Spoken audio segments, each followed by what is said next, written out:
मराठी कथा श्यामची आई भाग 42 शेवटची निर्वानिरोध।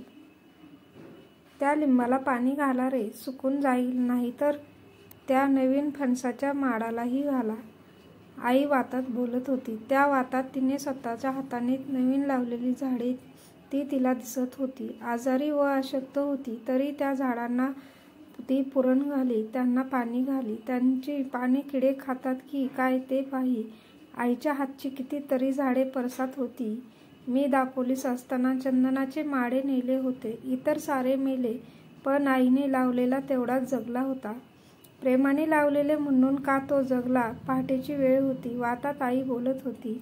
त्या बोलण्यात मेळ नसे। क्षणात झाडांना पाणी घाला म्हणे, तर क्षणात ती पहा दौंडी देत आहेत, मला कानात बोटे घालू दे असे म्हणे।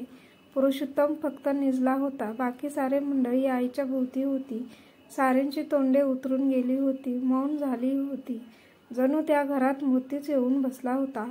तो पहा, त्या खुंटीवर श्याम बसला आहे। खाली ये रे गुलामा, लहानपणाचा हट्ट अजून नाही का गेला? ये मला भेट। आईजवळ नाही हट्ट करायचा तर कुणाजवळ? पण आता पुरे, ये मला भेट। आईचे वातात बोलणे चालले होते। अक्का अक्का मावशी आईला हाक मारत होती। शुद्धीवर आणण्याचा प्रयत्न करीत होती। नमू, तुझे तेल परत नाही केले, रागवू नको हो। श्याम, ये रे, तुझे थंड हात ठेव कपाळावर। आईचे शब्द ऐकून साऱ्यांचे डोळे भरून आले होते। कोणी बोलेना, सारे स्तब्ध। तुमची मांडी हीच माझी आबरू दौंडी देतात। द्या म्हणावं, तुमचे पाय आहेत ना, मला कुंकू आहे ना कपाळाला। कोण माझी आबरू नेणार? कोणता सावकार आबरू नेई? माझी आबरू ती त्या दागदागिन्यात घरादारात शेतभातात आहे। त्यांचे पाय, त्यांची मांडी, त्यांचे प्रेम यात माझी आबरू। द्या रे, त्यांची मांडी द्या असे म्हणून आई उठू लागली। ती कोणाला आवरेना। साऱ्यांनी तिला निजविले। वडील आईचे डोके मांडीवर घेऊन बसले। पाणी पाणी, आई म्हणाली। मावशीनं आईच्या तोंडात पाणी घातले। अक्का, मावशीने हाक मारली आणि स्थिर दृष्टीने पाहिले व काही नाही असे हात हलवून दाखवले। थोडा वेळ आई शांत होती। घेतलंय माझं डोकं मांडीवर? आईने विचारलं। होय हो, हा पहा, मी तुझ्याजवळ आहे, बोलू नको असे वडील म्हणाले। काही वेळ गेला। मला का रे भेटायला आलास?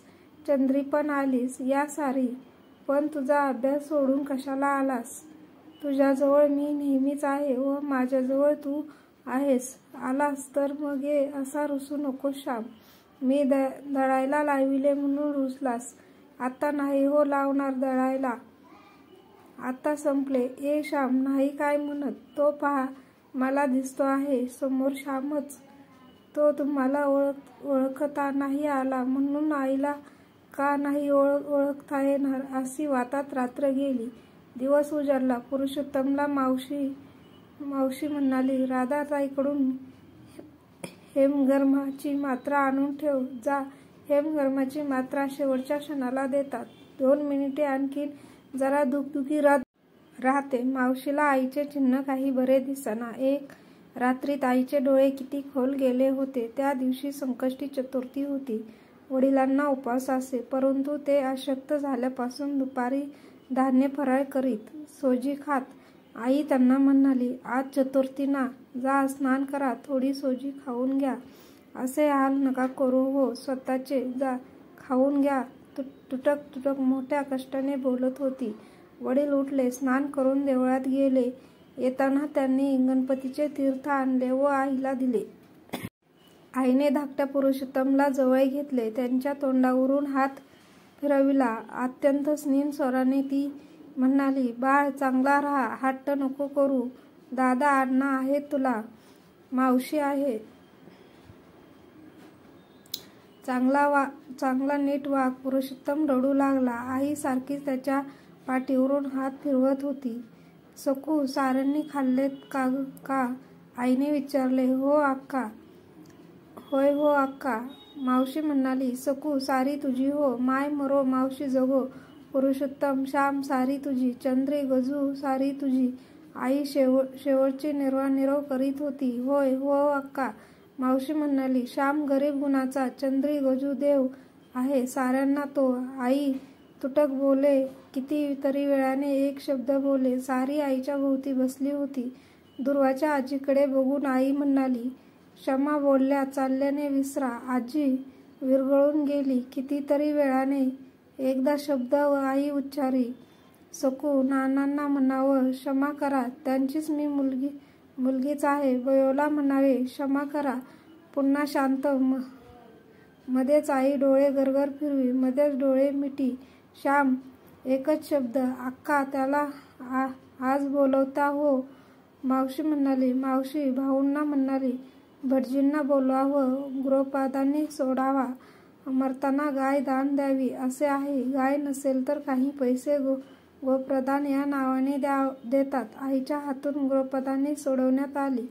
आईला बोलता येईना. वाणी गेली. ती नुसती पाही. पुरुषोत्तमच्या अंगावर हात फिरवी. मध्येच बोट वर करी.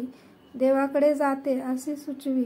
बऱ्याच वेळाने होती नव्हती ती शक्ती एकवटून ती भाऊंना म्हणाली, तुम्ही जपा, हाल नका करू. मी सुखाने या मांडीवर जास्त बोलवेना. सारे शांत होते. आईला ऊर्ध लागला. गावातील वैद्य कशाप्पा आले. त्यांनी नाडी पाहिला. अर्धी घटिका ते खिन्नपणे म्हणाले व गेले. शेजारच्या जानकीवहिनी व राधाताई आल्या होत्या. नमू मावशी बसली होती. इंदू होती. ते स्मान शांती होती. आई आता जाणार कोणाला शंका नव्हती. तिला श्याम व चंद्री भेटली नाहीत. गजू भेटून गेला. वडील म्हणाले, त्यांची आठवण काढीत असतील ना? जानकीवहिनीने विचारले. आईचे ओठ हलले. असे वाटले काही बोलावायचे का होते, काही सांगायचे का होते, परंतु बोलवत नव्हते. ते ओठ राम म्हणत होते की श्याम म्हणत होते. राधाताईंनी हेमगर्भाची मात्रा उगाळली. खाली जाणाऱ्या जिभेला त्यांनी चटका दिला. सारी जपा.